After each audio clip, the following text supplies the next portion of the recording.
Short में ही कहूँगा, गांधी जी के पास आई। बूढ़ी माता जी गांधी जी के पास आई और गांधी जी से बोली कि बापू, आप राष्ट्रपिता हैं और पूरा देश, पूरा संसार आपकी बात मानता है, आप आदरणीय हैं। बोले मेरा छोटा बच्चा गुड़ बहुत खाता है, अगर आप एक बार इससे बोल दें तो शायद ये आपकी बात मान जाए, तो ये गुड़ खाना बंद कर देगा।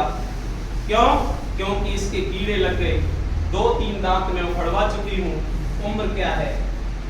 अगर तुम बापू इतनी मदद कर रहे हैं तो तुम्हारा कर्तव्य जीवन भर में उधार रखूंगी। बापू ने कहा माता जी 15 दिन के बाद आना, 15-20 दिन के बाद आना, फिर मैं बात। 15-20 दिन जैसे ही हुए वो माता जी फिर बालक को लेके पहुंची और बालक को लेके पहुंची तो गांधी जी के पास पहुंची तो गांधी जी ने बच्चे को बुलाया, सिर पे हाथ फेरा और कहा बेटा गुड़ नहीं खाते, गुड़ से दांत गिर जाएंगे। उन्होंने अपना चेहरा को मुंह खोल के बताया कि देखो ऐसे दांत हो जाएंगे, बापू के दांत नहीं है बेटा, खाना नहीं खा पाओगे, मैं बहुत परेशान होता हूँ। और इतना बालक से कहा और बालक को छोड़ दिया। माता जी इस बालक को लेकर चली गई। समय बीता कि बालक ने गुड़ खाना बंद कर दिया। अब माता जी के दिल में ये बात घर कर गई कि ये बात बापू पहले भी कह सकते थे, इतना ही तो कहना था, और बात बन गई। माता जी रही नहीं, माता जी दोबारा पहुंची बापू के पास। बोले बापू ऐसा क्या है, ये तो पहले भी कह सकते थे। तो बापू ने छोटे से शब्दों में कह दिया, बोले माता जी पहले मैं भी गुड़ खाता था मैं जब खुद गुड़ खाता था तो ना खाने की सलाह कैसे दे सकता हूँ, पहले 20 दिन मैंने खाना गुड़ छोड़ा तब सलाह। तो मेरे दोस्त, हमारे आदरणीय और आपसे भी मैं ये अपेक्षा रखता हूँ कि हमारे संरक्षण में बैठे हैं तो बड़े का सम्मान देना ना भूलें। जाति धर्म से हटकर उसी को शिक्षा कहते हैं।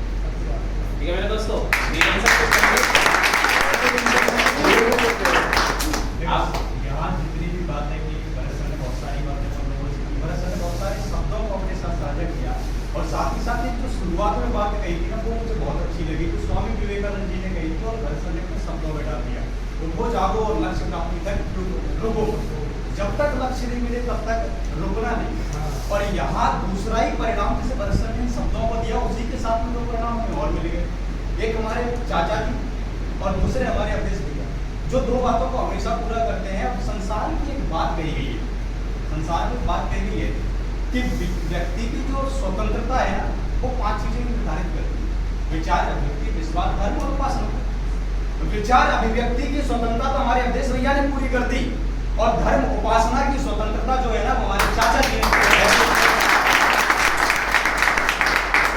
जब हमारे अवधेश भैया इन 5 चीजों से पूर्ण हो चुके थे तब जाकर एक सफलता के प्रखर पे आपके सामने खड़े।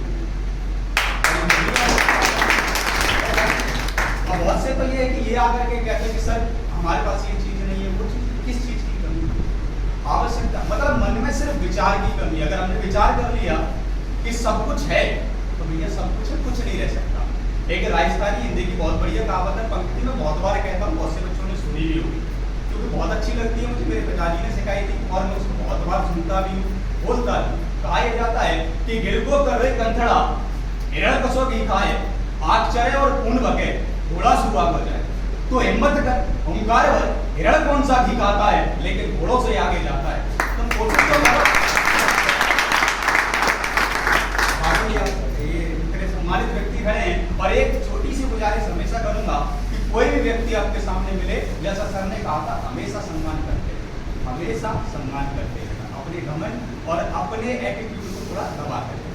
ठीक है ना? चाहे तुम उस व्यक्ति से कितने भी बड़े शिक्षित बने रहो, कितना भी ज्यादा नॉलेज रखो, तुम्हें बहुत ज्यादा नॉलेज है, मैं मानता हूँ कि तुम बहुत ज्यादा नॉलेज, तुम ग्रेजुएट हो, तुम पोस्ट ग्रेजुएट हो और सामने वाला व्यक्ति पहली और दूसरी पास या 5वीं पास, तो जरूरी नहीं है कि तुम्हारे पास नॉलेज है तुम उसे सम्मान नहीं दे सकते। तुम्हारी नॉलेज बताएगी तुमसे कितना सम्मान। भैया अपने आप को दृढ़ संकल्पित करो और जब तक अपने आप को दृढ़ संकल्पित नहीं करोगे, सिलेक्शन दुनिया की कोई ताकत तुम्हारा चयन नहीं करवा सकती।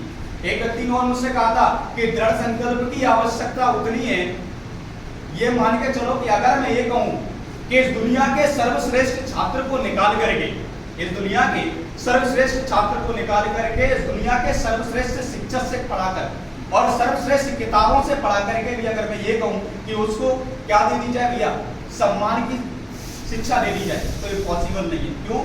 क्योंकि ये शिक्षा मिल ही नहीं सकती इन सभी चीजों। ये बच्चा ये जो शिक्षा लेगा ना, ये दृढ़ संकल्पित होकर के लेगा और कोई दूसरा मुकाम इसको दे ही नहीं सकता। चलिएगा मेरे प्यारे बच्चों, और छोटी सी बात बताऊंगा, अपनी संस्थान जो है गरीब बच्चों के लिए संकल्पित है कि जो गरीब बच्चा है वो अपने माता पिता को लाके फ्री कर सकता है। हाँ, हम ये रखते हैं और हम बहुत गरीब परिवार से बच्चा भी देख रहे हैं आप। मैं भी खुद गरीब से हूँ और मुझे शिक्षकों ने पढ़ाया नहीं था, मुझे बढ़ा दिया था टीचरों ने फीस के कारण। तो इसलिए हम गरीब बच्चों के लिए हमेशा, हमारी पूरी टीम, एक छोटा भाई है, शिष्य भी है, दोस्त भी है, और हम संकल्पित हैं कि जो गरीब बच्चा है उसे हम फ्री पढ़ाएं, पर शर्त है माता पिता को साथ लाने की। ठीक है दोस्तों, बढ़िया से पढ़ो। याद रखना कभी बेटे एक बार में सफलता नहीं मिलती, सफलता के लिए ठोकर लगाने को। ठीक है दोस्तों, अपनी बात को विराम दूंगा और सभी हमारे आदरणीय सम्माननीय महाजनों के जब जो भी कोई त्रुटि या गलती हुई उसके लिए क्षमा प्रार्थी। जय श्री कृष्ण।